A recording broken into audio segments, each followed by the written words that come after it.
الرحمن الرحیم والله خیر الرازقین. قرآن پاک کې الله تعالی چې زه بهتر رزق ورکولو والا یم. الله تعالی تل زوره مخلوق پیدا کړی، الله خالق دی، مالک دی، رازق دی. دغه هر څومره هغه چې رزقونه ورکوي، سمندر کې داسې مخلوقات شته چې په تنونو خوراک الله هغه له تنونو خوراک ورکوي. داسې ځناور په ځنګلو کې چې تازه انرژي خوري، تازه غوښه خوري، الله یې ورسوي. داسې مرغۍ چې په دړۍ دړۍ خوراک الله یې ورسوي ورته. مونږ مسلمان انسانانو له به الله رزق راکوي راله.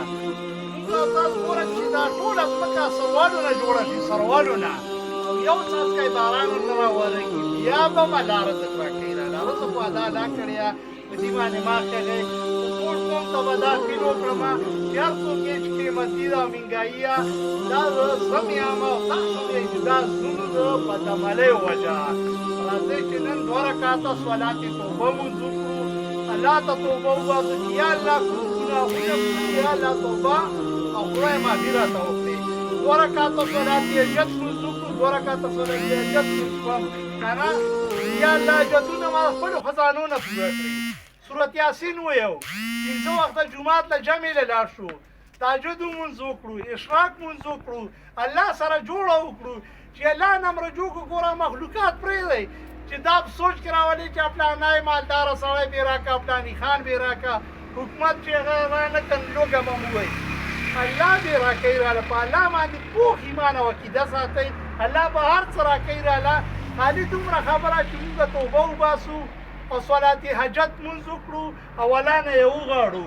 هر څه به الله نه غواړو. جوماتو له راشئ مسلمانانو وروڼو چې دا تکلیف هم اسان شي. سې جمالې له راشئ، سې روزه ولګوئ چې دا کار وپېژنئ چې تبلیغ په کار کې څه شی دی.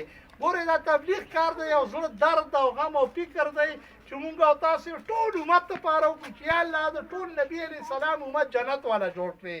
ټول وطن خلکو ته اپیل کړم چې راځئ چې نن مونږ او تاسو الله تعالی ته په رښتینې توبه وباسو، صلات حاجت مونځ وکړو او جوماتو له 5 وخته لاړ شو.